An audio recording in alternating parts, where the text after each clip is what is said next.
In the early 2000s, there was a what we call canola, post-canola syndrome was shown up in wheat crops after growing canola which had been windrowed and burnt.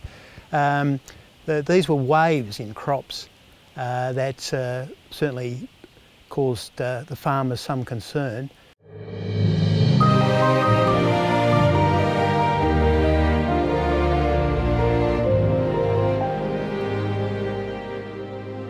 I was then involved in a project looking at what was the reason for these windrows and waves in crops, and it boiled down to being a macronutrient problem, or nutrient problem in general, where we'd concentrated the nutrients in a band and burnt them.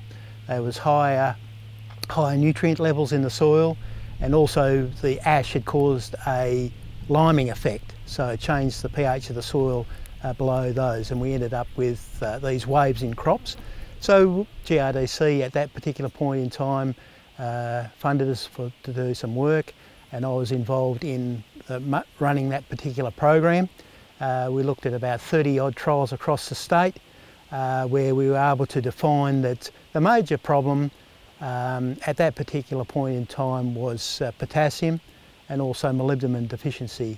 The pH of the soil had been changed and made molybdenum more available to the soil, so in the soil for for the wheat growth. So it was quite an important breakthrough because it was at that particular point farmers were blaming canola for the problem, and they were convinced that they would never grow canola again. But basically, the fact that they were getting these problems meant they were sitting on a knife edge, as it were, and for a nutritional point of view, and just the application of potassium in many cases. Other cases it was a combination of potassium and molybdenum.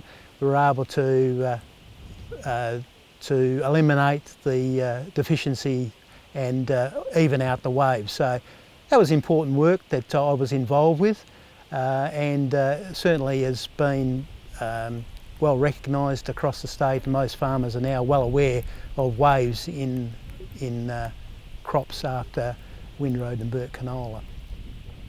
I was able to gain funds from GRDC under the More Profit for Crop Nutrition projects 1 and 2, and for the better fertiliser decisions for cropping.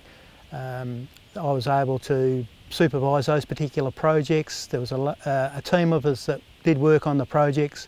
They have lasted, the 2 projects have been for about the last 8 years. So we were able to advance the amount of data and the information that's available to farmers, mainly through consultants, and has led to better fertiliser decisions for farmers in WA, increasing their better use of fertilisers and more efficient use of fertilisers.